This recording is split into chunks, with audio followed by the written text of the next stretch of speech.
Hello everyone, good morning, welcome back to my channel. तो guys यहाँ पर सुबह के 6 बज चुके हैं। वैसे तो मैं 5 बजे उठी थी और व्लॉग स्टार्ट किया है मैंने सुबह के 6 बजे से। और ये व्लॉग है मेरा बुधवार का। तो यहाँ पर देखिए कपड़े मेरे सूखे हुए थे क्योंकि मैंने शाम के टाइम में कपड़े धोए थे। और जो पायदान है वे भी मैंने धो दिए थे। और शाम के टाइम में मैंने कपड़े इसलिए धोए क्योंकि मुझे याद नहीं था कि कल बृहस्पतिवार है। तो मैंने क्या किया कि शाम को ही ये सारे कपड़े धो दिए थे, नहीं तो फिर एक दिन और टल जाता कपड़े धोने के लिए। तो साथ में जो पायदान है वो भी काफ़ी गंदे हो रखे थे, तो इनको भी मैंने धो दिया था। तो ये देखिए कितने अच्छे हो गए हैं। तो रात में मैंने कपड़े नहीं उतारे थे। वैसे तो अभी श्राद्ध लगे हुए हैं, तो कहते हैं कि रात में जो है कपड़े बाहर नहीं छोड़ते हैं। तो काफ़ी सारे कपड़े तो बाल्टी में भी रखे हुए हैं, तो मैंने फिर रात को नहीं उतारे थे। अभी जब सुबह का टाइम है तो काफ़ी सारे कपड़े तो सूख भी गए थे, बाकी रह गए थे वो मैं बाद में उतार लूँगी। और ये देखिए कितने अच्छे फूल खिले हुए हैं सुबह सुबह।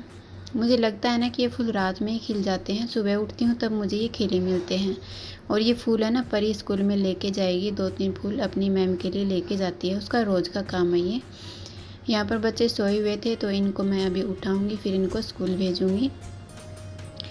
तो बच्चों का जो है सारा काम हो गया था, वो वीडियो मैंने रिकॉर्ड नहीं किया था क्योंकि जल्दी जल्दी में मुझे सब कुछ करना पड़ता है, तीनों बच्चों का काम हो जाता है। तो आज लेट भी हो गया था मुझे। और ये देखिए जो कपड़े हैं वो मैंने सूखे हुए थे वो उतार लिए हैं, और जो बचे हुए थे बाल्टी में वो मैं अब यहाँ पर डाल दूँगी। और जो बेडशीट है वे तो मुझे लगता है रात में ही सूख गई थी, क्योंकि मशीन में सुखाने के बाद ना कपड़े जल्दी सूख जाते हैं। और जो सर्दियों वाले कपड़े होते हैं, जैसे ऊनी कपड़े होते हैं, वो तो ऐसे होते हैं ना कि मशीन में से निकालो और पहन लो, ऐसा कुछ हो जाता है। तो यहाँ पर देखिए जो छोटे छोटे कपड़े हैं वो मैं इस साइड में सुखा देती हूँ। तो कपड़ों का काम भी यहाँ पर मेरा हो गया है। जब तक धूप अच्छी खासी निकलेगी तब तक ये कपड़े भी सूख जाएंगे। उसके बाद जो है मैं आ गई थी सीधे किचन में। तो झाड़ू पोछा और नहाना धोना जो मेरा हुआ था वो मैंने रिकॉर्ड नहीं किया था, क्योंकि मुझे फ़ोन आया कि आज श्राद्ध है, मतलब है हमारे घर में श्राद्ध। तो फिर मुझे पहले तो याद नहीं था, बाद में फ़ोन आया जब तब मुझे पता चला। तो फिर मैंने सोचा कि मैं फटाफट से यहाँ पर खीर बना देती हूँ और पूड़ी बना दूँगी।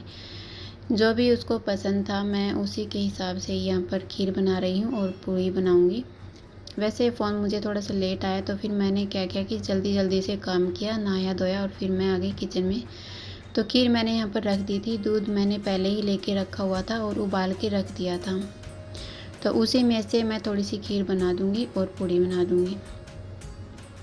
वैसे मुझे बिल्कुल भी याद नहीं था कि आज श्राद्ध है। वैसे ससुराल में तो निकालते हैं, लेकिन मुझे किसी ने भी नहीं बताया था। तो फिर मुझे सुबह पता चला, तो फिर मैं बना रही हूँ खीर। और सब्ज़ी मैंने सुबह बनाई थी बच्चों के लिए, वो रखी हुई थी। तो मैं बस श्राद्ध के हिसाब से यहाँ पर खीर और जो है पूड़ी बनाऊँगी।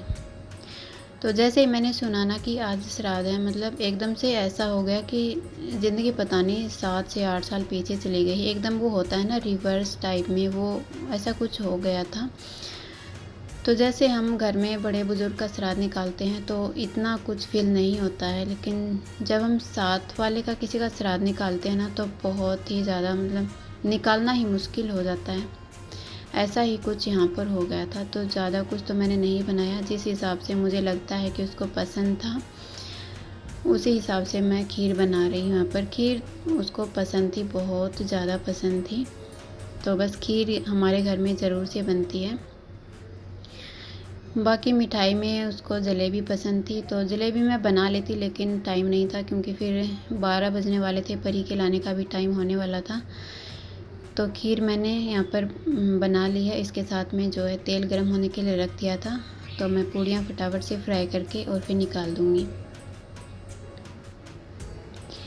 मतलब श्राद्ध निकाल रही थी और बहुत ही ज़्यादा, मतलब मन इतना दुखी हो रहा था, बहुत ज़्यादा सारी बातें याद आ रही थी, तो निकाल भी नहीं पा रही थी। ससुराल में थी तब तो मतलब सब मिलके निकाल देते थे, अब यहाँ पर अकेली हूँ तो बातें भी याद आ रही थी और निकालती भी रही थी। मतलब बहुत ही ज़्यादा इमोशनल टाइप का ये श्राद्ध होता है। बाकी सब मैं निकाल देती हूँ आराम से, ये मेरे लिए बहुत ज़्यादा मुश्किल हो जाता है। और सच बताऊँ तो मुझे याद भी नहीं था, बिल्कुल भी याद नहीं था। तो फिर यहाँ पर खीर बन चुकी थी और पूड़ियाँ भी मैंने फटाफट से फ्राई कर ली थी। पहले मैं निकाल लेती हूँ गाय के लिए और उसके बाद में जो है मैं थाली लगाऊंगी। तो गांव में तो ऐसा होता है ना कि ब्राह्मणी को मतलब खाना खिलाया जाता है, उसको कपड़े दिए जाते हैं, ऐसा कुछ होता है। तो यहाँ पर तो मैं किसको बुलाऊँ, और मुझे पता भी नहीं है कि यहाँ पर ब्राह्मण कहाँ हैं। और ऐसा कुछ भी होता है कि जो ब्राह्मणी होते हैं या फिर ब्राह्मण होता है वो खाना बड़ी मुश्किल से खाते हैं, जो जान पहचान के होते हैं वही खाते हैं, ऐसे कोई नहीं खाता है। तो मैं ज़्यादा कुछ पूछने के लिए गई भी नहीं थी कि यहाँ पर ब्राह्मण कहाँ है। तो मैंने जो है खाना गाय के लिए निकाल दिया और ये खाना जो है सारा मैंने गाय को दे दिया था, बस उसके नाम का जो है श्राद्ध निकाल दिया था। तो फिर मैं परी को लेके आई और इसके जो है मैंने ड्रेस चेंज की और इसके बाद इसको खाना भी खिलाया था। और इतनी ज़्यादा गर्मी हो रखी है ना कि इसके जो शूज़ हैं उनमें एकदम पसीना आया हुआ है। इतनी गर्मी हो जाती है, बच्चों की मजबूरी होती है शूज़ पहनना, नहीं तो ये घर में इनको चप्पल पहना तो वो भी निकाल के फेंक देते हैं। तो एकदम वाइट वाइट से इसके पैर हो गए थे। तो पहले मैं यहाँ पर शूज़ ही निकाल देती हूँ, उसके बाद में जो इसकी ड्रेस है वो मैं निकाल दूँगी। उसके बाद फिर मैंने इसका बैग चेक किया, आज स्कूल में क्या करवाया और क्या होमवर्क दिया है। फिर तो जो है हैनू के साथ में ये अपना होमवर्क करती है। तो फिर मैंने परी को खाना खिलाने के बाद में मैंने सोचा कि मैं ये बेडशीट लगा देती हूँ पहले, फिर अंशु और हैनू आ जाएंगी तो फिर यहीं पर बैठ के वो अपना काम करेंगी।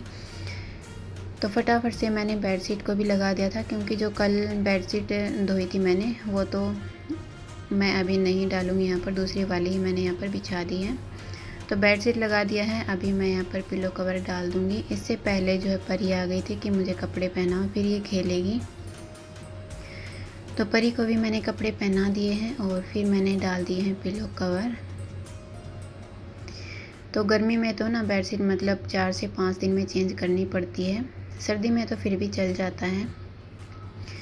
तो फिर मैंने बेडशीट चेंज की और उसके बाद फिर मैं लग गई थी यहाँ पर अपनी डायरी निकाल के और मैं लिख रही थी। यहाँ पर जो मुझे याद नहीं रहता है ना वो मैं लिख लेती हूँ। और काफ़ी टाइम से मैं सोच रही थी कि मैं लिखूँगी लेकिन फिर मैं भूल जाती हूँ। तो मैं यहाँ पर लिख रही थी किसका श्राद्ध कब है, क्योंकि मुझे याद नहीं रहता है और आजकल तो बिल्कुल कुछ भी याद नहीं रहता है। 2 घंटे पहले क्या बात हुई थी वो भी याद नहीं रहती है, पता नहीं आजकल मेरी तबीयत भी ठीक नहीं रहती है। तो जितने भी श्राद्ध आए हैं वो मैंने लिख दिए हैं। वैसे 2 श्राद्ध ही आए हैं तो दोनों मैंने लिख दिए हैं और एक मुझे याद था। तो मतलब आज तो मुझे पता चल गया कि आज का श्राद्ध है, तो कल को क्या पता आगे पता चले ना चले, तो इससे अच्छा है मैं लिख ही लेती हूँ। क्योंकि वही ना, ज़िंदगी का कोई भरोसा नहीं होता है, अब है 1 सेकंड बाद में नहीं है, कुछ भी नहीं भरोसा रहता है। तो मैंने लिख दिया था और अब से मैं यही करूँगी, जो मुझे याद नहीं रहता है वो मैं लिख के रखूँगी। क्योंकि हमारे जो बड़े बुज़ुर्गों का होता है वो तो हमें करना ही पड़ता है, चाहे आप ससुराल में रहो या फिर कहीं बाहर रहो, तो करना पड़ता है। उसके बाद फिर अंशु और हैनू भी आ गई थी स्कूल से। तो आज सुबह मैंने बनाए थे चावल और कढ़ी बनाई थी आज मैंने। तो कढ़ी जो है वो तो बची हुई नहीं थी और जो चावल हैं वो बचे हुए थे। तो फिर मैंने सोचा कि मैं ना इनको सब्ज़ी डाल के और फ्राई कर देती हूँ। जो सब्ज़ी मेरे पास रखी हुई थी बस उन्हीं में से मैंने एक शिमला मिर्च ली है और एक ही बीटरूट लिया है और प्याज, टमाटर, हरी मिर्ची। तो बस इन्हीं को मैं काट के और जो चावल बचे हुए हैं उसमें फ्राई कर दूँगी, तो बहुत ही अच्छे ये चावल बन जाएंगे। वैसे भी जो सफ़ेद चावल होते हैं बच्चे नहीं खाते हैं, या तो आलू की सब्ज़ी के साथ खाओ या फिर कढ़ी के साथ या फिर दाल के साथ में। वैसे अगर मैं इन्हीं में से कुछ भी चीज़ बनाती तो भी सब्ज़ी लगती।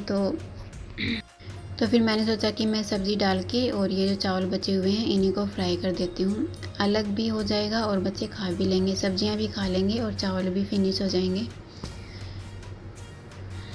तो टमाटर देखते ही परी तो मतलब मांगने लगती है, टमाटर इसको खाना होता है। तो मैंने बारीक बारीक करके मतलब छोटे छोटे टुकड़ों में काट के इसको दे दिया था। और बाकी की जो सब्जियां हैं वो मैंने धो के अच्छे से और इनको भी मैंने थोड़ा सा लंबे लंबे टुकड़ों में काट लिया है। तो अब मैं इनको फ्राई कर लेती हूँ, बहुत ही अच्छे बनते हैं। अगर आपके पास भी चावल बचे हुए हैं तो आप ये रेसिपी ज़रूर ट्राई करना। तो मैंने एक कढ़ाई में ना 1 चम्मच घी और 1 चम्मच तेल डाल दिया है और इसमें जीरा और एक फूल चक्कर और एक बड़ी वाली इलायची डाली है। इसके बाद मैंने 2 से 3 लौंग और 2-3 काली मिर्ची डाली हैं और इनको हमें अच्छे से चटकने देना है। और इसके बाद मैंने लहसुन डाला है, तो लहसुन को भी मैंने थोड़ा सा लंबे लंबे टुकड़ों में काट के डाला है। तो कई लोग होते हैं कि श्राद्ध में लहसुन प्याज नहीं खाते हैं, अगर आप नहीं खाते हो तो स्किप कर सकते हो। तो प्याज मैंने यहाँ पर लच्छों में काटा था और इसको मैं थोड़ा सा हाथ से मैश करके डाल देती हूँ ताकि इसके जो लच्छे हैं वो अच्छे से निकल कर आ जाए। तो देखिए प्याज को हमें अच्छे से फ्राई करना है, हाई फ्लेम करके अच्छा सा ब्राउन होने तक इनको फ्राई करना है। इसके बाद जो है मैंने शिमला मिर्च डाल दी है और हरी मिर्च को भी मैंने लंबे लंबे टुकड़ों में काट के डाल दिया है और जो बीटरूट था उसको मैंने इस तरह से स्लाइसेस में काट के डाल दिया है। तो अब हमें इन सब्जियों को अच्छे से सॉफ्ट होने तक पकाना है। तो इसके लिए हम इसमें नमक डाल देंगे सब्जियों के हिसाब से। तो चावल में ना मैंने पहले ही नमक डाला हुआ है, जब मैंने उनको उबाला था उसी टाइम पर नमक ऐड किया था, तो वो थोड़े से नमकीन हैं। यहाँ पर सब्ज़ी के हिसाब से नमक ऐड करना है। अगर आपने चावल में नमक नहीं डाला है ना तो आप इसमें थोड़ा सा चावल के हिसाब से भी नमक और ऐड कर देना। उसके बाद टमाटर भी मैंने ऐड कर दिए थे। सब्जियां ना आप यहाँ पर अपने हिसाब से डाल देना, जो भी आपके पास हो वो आप ऐड कर देना। तो इसके बाद मैंने आधा छोटा चम्मच सोया सॉस और आधा छोटा चम्मच शेजवान सॉस ऐड किया है। आप यहाँ पर टोमेटो केचप डाल सकते हो, ग्रीन चिली सॉस भी ऐड कर सकते हो या फिर पिज़्ज़ा सॉस, जो सॉस आपके पास है वो आप ऐड कर सकते हो। वैसे टोमेटो सॉस तो हर घर में मिल जाता है, जिस घर में बच्चे हैं उस घर में तो आसानी से मिल जाता है। उसके बाद मैंने इसमें ये जो चावल हैं बचे हुए ये भी डाल दिए हैं और इनको हमें बस इस तरह से मिक्स करना है। गैस की फ्लेम को एकदम लो पर रखना है। और जैसा कि मैंने यहाँ पर बीटरूट ऐड किया है, थोड़ा सा मीठा मीठा सा लगता है। अगर आप ये नहीं डालना चाहते हैं तो इसकी जगह पर ना आप थोड़ा सा किशमिश ऐड कर देना, वो भी बहुत ज़्यादा अच्छा लगता है। अगर आप ड्राई फ्रूट्स यहाँ पर डालना चाहते हैं, काजू बादाम, तो वो भी ऐड कर सकते हो। तो ये देखिए ये चावल हमारे बन कर के तैयार हो गए हैं। बचे हुए चावल से ये रेसिपी बनती है, बहुत ही अच्छे लगते हैं। तो एक बार ज़रूर ट्राई करना, बहुत ही पसंद आएंगे आपके बच्चों को और एकदम खिले खिले बनते हैं। अगर आपके पास ये बचे हुए चावल नहीं हैं तो आप वैसे भी इस चावल को उबाल के और ये रेसिपी बना सकते हैं। सब्जियां आप अपने हिसाब से ऐड कर सकते हो।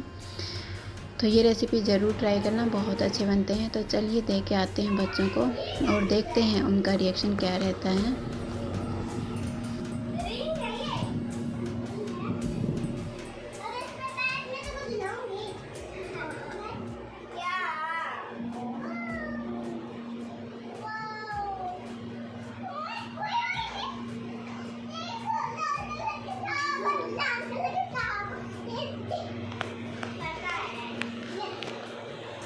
खा के बता।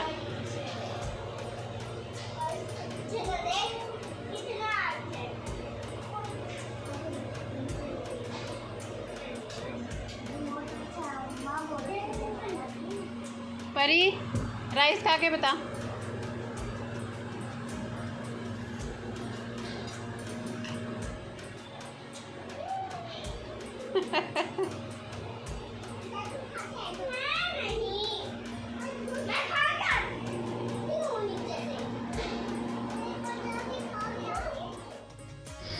तो बच्चों को तो ये चावल बहुत ज़्यादा पसंद आए। उसके बाद जो है उन्होंने छाछ मांगा, तो छाछ मेरे पास रखा हुआ था तो मैंने इसमें थोड़ा सा काला नमक ऐड कर दिया है, या फिर आप यहाँ पर चाट मसाला भी डाल सकते हो या फिर भुना हुआ जीरा। तो मैंने छाछ दे दिया है और छाछ को ये छान करके पीते हैं, क्योंकि इसमें मलाई होती है वो इनको अच्छी नहीं लगती है। तो दोनों को मैंने एक एक गिलास छाछ दे दिया है। तो यही था आज का व्लॉग, कैसा लगा मुझे कमेंट करके ज़रूर बताना।